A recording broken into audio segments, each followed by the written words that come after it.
not get a vaccine passport put on us. You know, as the population who's in control, you know that the people or the politicians, once you get a power, you will never relinquish it. Do you think that the 4 feet of marble that holds you above high in this chamber will help you from the fate of humanity which you are unleashing?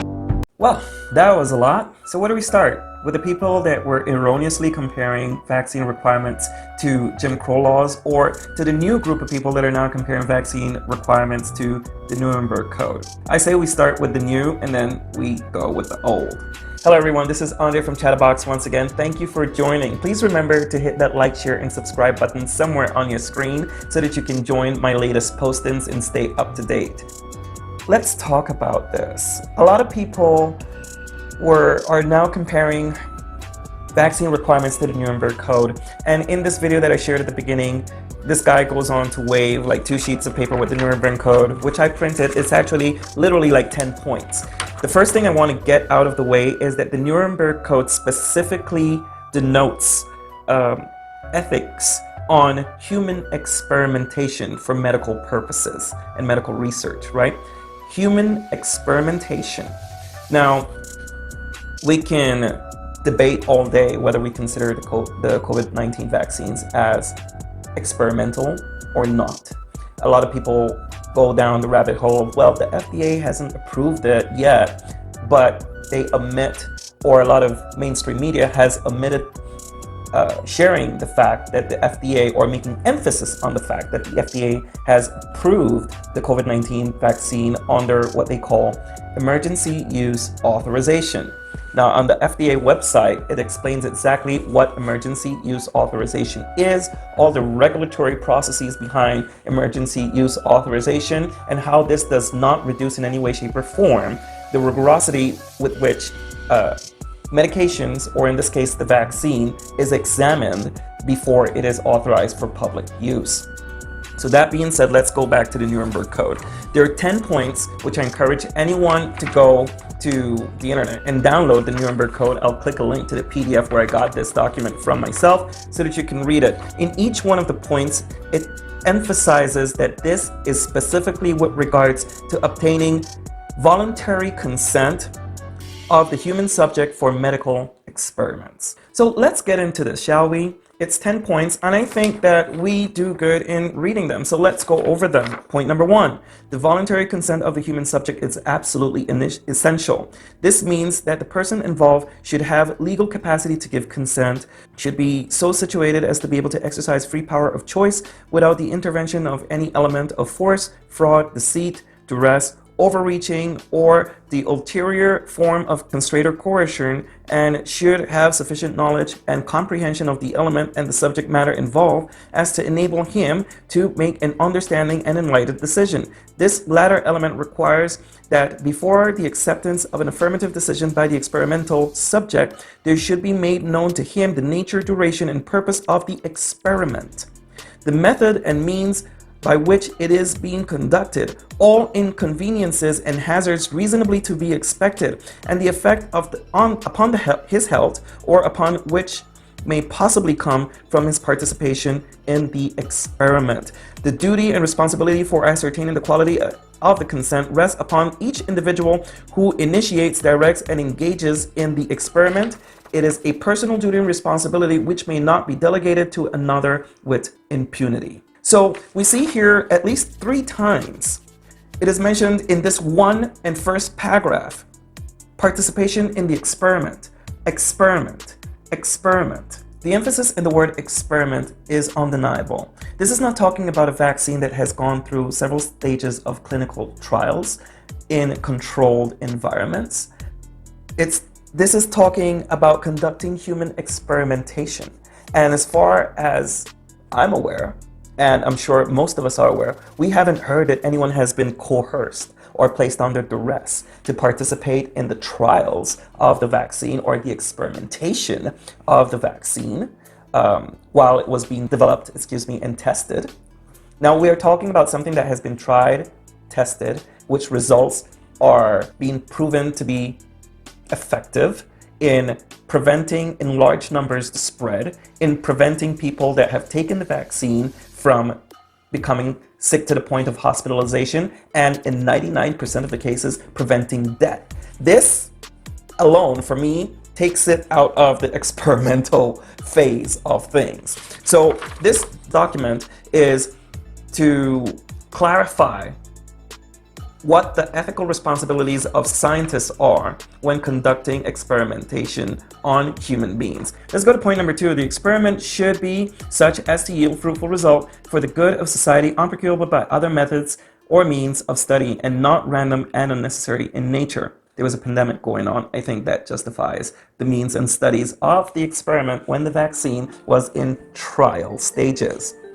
Number 3, the experiment should be so designed and based on the result of animal experimentation and a knowledge of the natural history of the disease or other problem under study that the anticipated result justify the performance of the experiment. Number 4, the experiment should be so conducted as to avoid all unnecessary physical and mental suffering and injury. Number 5, no experiment should be conducted where there is a prior reason to believe that death or disabling injury will occur, except perhaps in those experiments where the experimental physician also serves as a subject. Number 6, the degree of risk to be taken should never exceed that determined by the humanitarian importance of the problem to be solved by the experiment.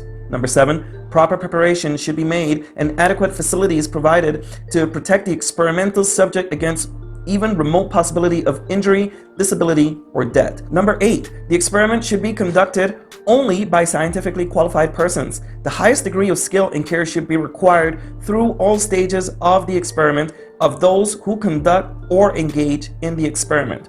Number 9, during the course of the experiment, the human subject should be at liberty to bring the experiment to an end if he has reached a physical or mental state where a continuation of the experiment seems to him to be impossible. Number 10, during the course of the experiment, the scientist in charge must be prepared to terminate the experiment at any stage if he has probable cause to believe in the exercise of the good faith, superior skills, and careful judgment required of him that a continuation of the experiment is likely to result in injury, disability, or death of the experimental subject. Do we see how many times the word experiment was mentioned in this document? This is about experimentation, the stages before something is released to public consumption or use. So we can just shoot that out of the water right then and there. It is important that we vet our sources, that we have more intellectual curiosity as to what is happening around us and the information that is being shared and the reasons why it may be shared. Anna Kasparian from the Young Turks shared a very interesting observation as to why politicians seem to be pushing this narrative. So I'm going to share this clip and then we'll discuss. There is a misconception that this fight is about a vaccine. Let me just say, this has nothing to do with a vaccine. This fight is about government force. So, what are you prepared to do to protect your rights? Get rid of her! To protect the rights of your children. The stakes have literally never been higher than they are today. To be clear, this is war. When we win this war, you will be able to look your children and your grandchildren in the eyes and say that you fought for their liberty. I want to go to the last graphic here, where a former state legislator, his name's Andy O'Brien, says the following, and I think he's right on. It's pretty clear that Republican lawmakers are trying to capture the anger and energy of the anti-vaccination movement as the party prepares for midterms. They're hoping they can replicate the results of the midterms in 2010 when Republicans took over both chambers of the Maine legislature and the governor's office. But to what end? To what end? So you can push more disinformation, more people in Maine can die? What's the point of holding on to positions of power or gaining more power if all you're going to do with it is be destructive and harm the very people that put you in those positions of power in the first place? I just don't get it. So needless to say that it's very selfish and outright unconscionable that people that we have elected to represent us and to keep us safe, just as she well states there, are using this animosity and this tension that they themselves have participated in creating just to pander to people, to ride a wave, to easily attain more power. But just as she goes on to say further on in that clip, to what end? If you have power and you're not using it for the good of society and to protect people, to share with them information that may go against their natural biases, as hard as that may be, then what is it for? It is nihilistic, it is self-destructive, and it is not sustainable. So let's go on to the second point. There are a lot of people, including black people sadly, that are jumping onto this bandwagon, and this was like weeks ago, where politicians and some individuals were trying to compare this to Jim Crow laws. So I got some information about what Jim Crow was and how this was implemented. So let's talk about it. In practice, Jim Crow laws mandated racial segregation in all public facilities in the states of the former Confederate States of America and in some others, beginning in the 1870s. Jim Crow laws and Jim Crow states' constitutional provisions mandated the segregation of all public schools, public places, and public transportation, and the segregation of restrooms, restaurants, and drinking fountains between white and black people. The U.S. military was already segregated. President Woodrow Wilson initiated the segregation of federal workplaces in 1913. In 1954, segregation of public schools, state-sponsored, was declared unconstitutional by the U.S. Supreme Court under Chief Justice Earl Warren in the landmark case Brown v. Board of Education. In some states, it took many years to implement this decision, while the Warren Court continued to rule against the Jim Crow laws in other cases such as Heart of Atlanta Motel Inc. versus United States, 1964. Generally, the remaining Jim Crow laws were overruled by the Civil Rights Act of 1964 and the Voting Rights Act of 1965. So it is very, I can't find a better word, naive and ignorant to compare something that you can voluntarily do to protect your health and the health and well-being of others in society to Jim Crow law, which was institutionalized racism in all its glory. There is no vaccine or preventive measures that you can voluntarily take or adopt to stop being black. Comparing this to Jim Crow in any way, shape, or form is hurtful, disrespectful, ignorant, and very silly. So let's not do that, especially if you're black. Do a little bit of reading up on what Jim Crow is. If you're white and consider yourself an ally, super important for you to do the same. If you're white and you're not an ally, stop it. Okay, that's all I have to say about that. As far as people saying like it's a violation of our rights, companies mandating us, prohibiting us from engaging in everyday activities, being in public spaces simply for not being vaccinated. Well, here's the thing. A lot of the people making these arguments are also very protective of capitalism and private industry and the private sector. You cannot divorce one thing from the other. If you are so pro-capitalism and pro-private sector, part of the advantages of private sector is they're being able to dictate the rules of what happens in their companies and in their private spaces. So if they require that their employees are vaccinated, they have the right to do so. Federal court has already decided on one of these cases that was brought before them that companies have the right to demand that their employees are vaccinated. Another thing, capitalism will protect capitalism. It is not in their best interest to have a bunch of employees falling sick and missing work and not being able to perform. So they have seen the science that 99% of the people that are vaccinated do not get sick and end up in the hospital, hence not be able to work or die. So they say it is in our best capitalistic interest to require that our employees are vaccinated and take care of our bottom line. Another point, we speak about impositions like if this is new. We have been required from the beginning of time to have vaccinations to be able to go to work, go to college. I was required a vaccine passport, if you will, to be able to get into Australia, so cut it out. I had to prove that I had my vaccines up to date and get boosters during my immigration process to come to this country. So again, cut it out.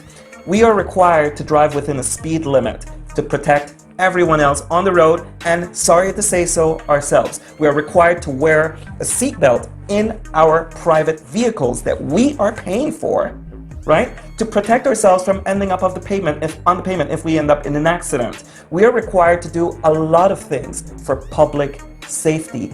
That's not tyranny.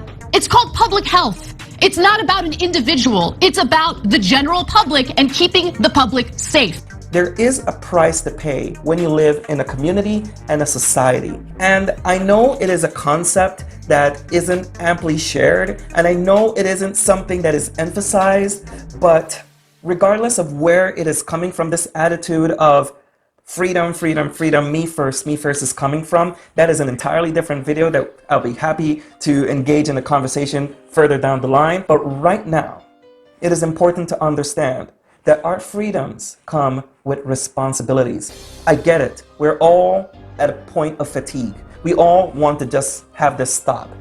But for it to stop, we have to do what works. We're not scientists. We're not medical professionals. We're not microbiologists. Why are we attacking those that have studied 7 to 10 years in these fields to get that knowledge? Why are we not listening to them? Where did it so happen, or where did it all start?